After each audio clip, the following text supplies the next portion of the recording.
Hello everyone. Let me give you examples of common SQL databases. Microsoft SQL Server and Oracle are examples of proprietary database softwares, meaning you need to pay money to use those.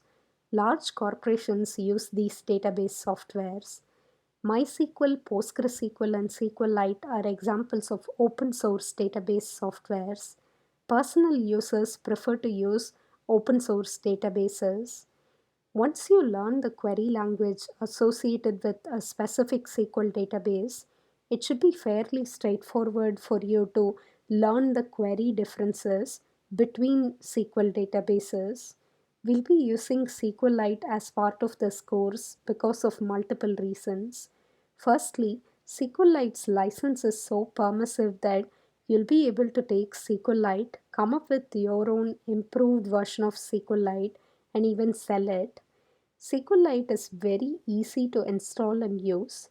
We'll be using the SQLite 3 module that comes along with Python installation. There are several billion deployments of SQLite on Android devices, iPhones, Mac, and Windows laptops, various browsers, Dropbox, and so on. After the end of this video, please download bus.db database file and the template notebook for today's lecture in order to follow along with lecture demos. Let me give you an overview of Madison bus route dataset. The city of Madison releases Madison bus data, which provides useful information like the routes covered as part of specific bus stops, how many boardings do we have on a per day basis for a specific route at a given bus stop. Bus.db database file contains two tables.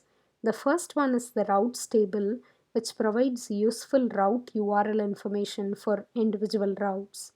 The second table is the boarding table, which contains a lot of useful information. We have the stop ID, route number, latitude, longitude, geographic location of the bus stop, and also daily boardings.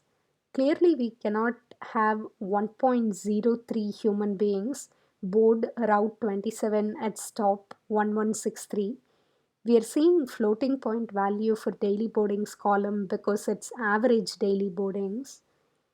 Before we talk about how to use the data inside bus.db, I want to do a quick recap of the modules that we have learned so far this semester. Recall that we use the math module to access pi and other useful math functions. We have used the collections module to create immutable custom types using name tuple. We have used JSON and CSV modules to parse the appropriate file types. We have used the sys module to process command line arguments using sys.argv special list.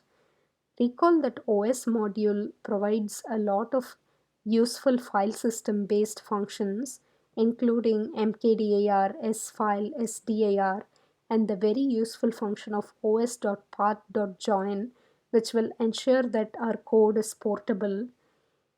Recall that we have used the copy module to create copies of object instances by using the copy function for shallow copy and deep copy function for creating a deep copy. Record class module enables us to create mutable custom types. The request module will enable us to send HTTP GET requests to a specific URL. We use the beautiful soup type as part of the BS4 module in order to parse HTML file format. We already covered various examples demonstrating how useful Pandas module is. At the end of Pandas 2 lecture, I specified that we'll be using Pandas extensively for the last one-third of this course. We are going to use Pandas for the topic of databases because it integrates with SQLite 3. SQLite 3 will directly enable us to access the SQLite databases. We have various different options when it comes to accessing the data within bus.db or any database file. Let me talk about these options briefly. If you have a Mac laptop, you will have a pre-installed tool that comes along with SQLite 3. You can press Command and Space on your keyboard to search for SQLite 3 in order to launch and use that tool to poke around the query language. You will also be able to use the SQLite 3 module to interface with the table as part of bus.db. You could also use the pandas module which integrates with the SQLite 3 module in order to extract the information from bus.db file. We are going to prefer option number 3 of using pandas module which integrates with SQLite 3 module. Let's go through connect function call as part of SQLite 3 module. I'm specifying import space SQLite 3.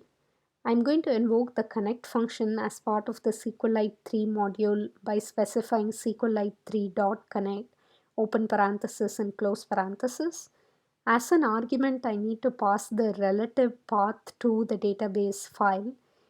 Connect function is going to work very similar to the open function call for reading or writing data into regular files.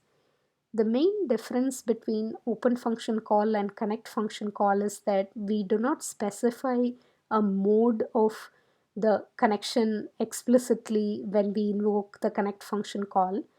Let's say that you have a typo with the database file name. Since we do not explicitly mention the mode, you're going to accidentally end up creating a brand new database file if you invoke the connect function on a non-existent database file. We need to be a little bit careful with that. Just like how the open function call returns a file object instance reference, the connect function call is going to return a connection object instance reference. Recall that we always need to invoke the close function call with the file object instance reference.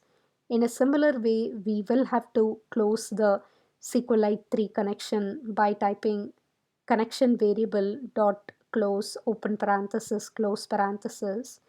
The connection object instance variable is going to be the return value from the connect function call.